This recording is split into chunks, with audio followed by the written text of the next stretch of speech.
I have 4 kids. So, you wake up, you get the kids going, and you get going on your day working. I'm a director of resource management for a consulting firm, SSA and Company. So that becomes very demanding. And then the kids come home and you got to get all that going. So trying to get a workout in was tough. I try to go in the mornings to the gym, but just the motivation wasn't necessarily always there. Is your smoothie good? You're eating what the kids are eating. And a lot of times what I found is that whatever they left on their plate, I would end up eating that, because I didn't want to waste the food. I would also, have my meal later because I've got to get them fed, and then now I'm eating. So now I'm eating even later, which, causes the food to stay on my body even longer. We definitely did pizza at least once a week, which most families do. There was always, spaghetti, lasagna, shells, different things like that. And then usually dessert. I had ice cream or brownies or something like that. My husband, number one, is 180 pounds and 6'1". So, he was born fit, right? So he would always, take the kids outside to play, and I always wanted to go, but I really couldn't. I'd be so tired. If I got out there, I really couldn't run around with them. I couldn't do the different things that I wanted to do as a mom, and it was tough, And I forget one day I was at Target with he was 3 at the time, he's 4 now, but Zachariah, I was at Target with him and he'd run off, and I couldn't catch him just because I was so overweight and out of breath and just, 323 pounds, I couldn't keep up.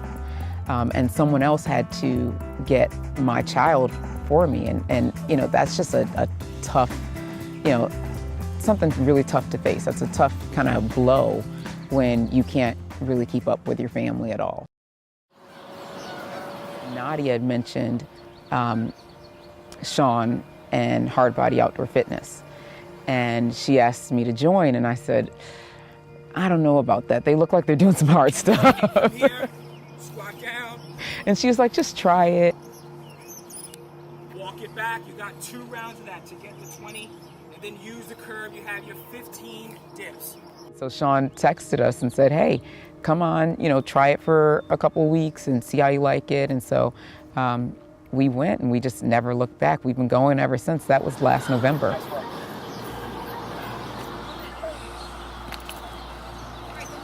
And I remember telling Shawn that by December, I wanted to be able to do a true burpee, And he reminded me, in December that, look, now I'm actually doing burpee, When we first started, I was the last one and everything. If we were jogging, I was in the back because I was probably like walking and jogging, or mostly walking. And then if we were doing push-ups, anything that we were doing, I was usually toward the back of the crowd. And he was like, he's like, just stop and take note of what's happening right now. And I'm like, well, what's happening? I don't know what we're talking about. And he's like, you're in the middle. He's like, there's a few people ahead of you and there's several people behind you. And you're in the middle of the pack. That's a huge gain. And just kind of highlighting those gains have been really important for me because it keeps you motivated and keeps you going, Let's go. Start with that back roll. Down. Yup. Count it out. Make sure you let it work. Yes. Now it just seems normal to go to class, to wake up at 4:45, in the morning. I know it's crazy. It seems rather normal to do it now because we've been doing it for so long. And also, class has not necessarily gotten easier, but there's more things that I can do. Prior to going on this journey, I had really bad knees. I ended up with plantar fasciitis, so my feet, like major pain in my feet, my knees, my back bothering me constantly. Since I've lost the weight, my knees, I don't have nearly as much pain in my knees. And then also my plantar fasciitis is getting a little better as well. That also, I had to, not only lose weight, but do a lot of stretching and different things too to get rid of that. I've always been a bigger person. I mean, I was born 10 pounds, so I was never, called thin in my life.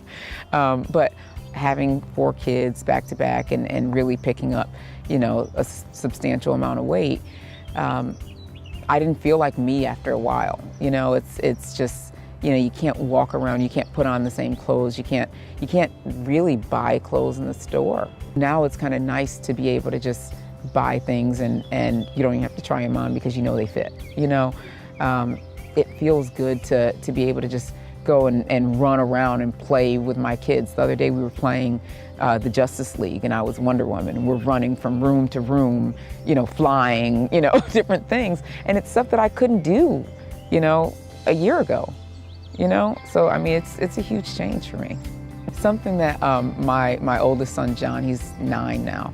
One of the things that he said to me the other day was one of those Facebook quizzes that you do, and you can have your kid, you ask your child, you know, questions that, you know, what's mommy's name, how old is mommy, you know, things like that. So he did know my age, though my 6-year-old said that I was 14, and I was proud of that. You know? Like, thanks, buddy. But when they asked, you know, what's mommy's favorite thing to do, and they said exercise. And I thought, oh my goodness, you know, like that's a huge change. Before they probably would have said watch TV. That's actually another thing that's changed. I don't watch TV anymore. I don't have time. You know, I literally used to watch probably 3 to 4 hours of TV a day.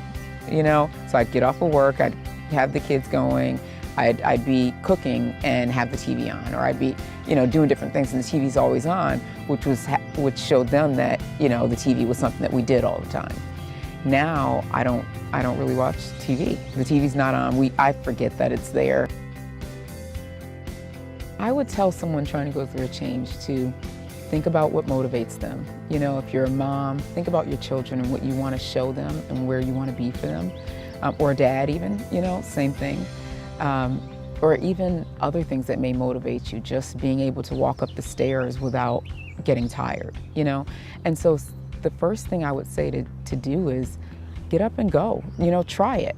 Don't make excuses and build a blockage before you actually take your steps, you know? Because I noticed that I did that a lot. I'd either make excuses or come up with reasons why I couldn't instead of the reasons why I could, you know?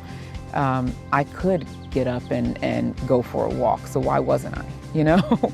And I would say make changes with food too, because what I've noticed is that you don't drop as much weight if you just do the gym. You have to, like, food is like 80% of it.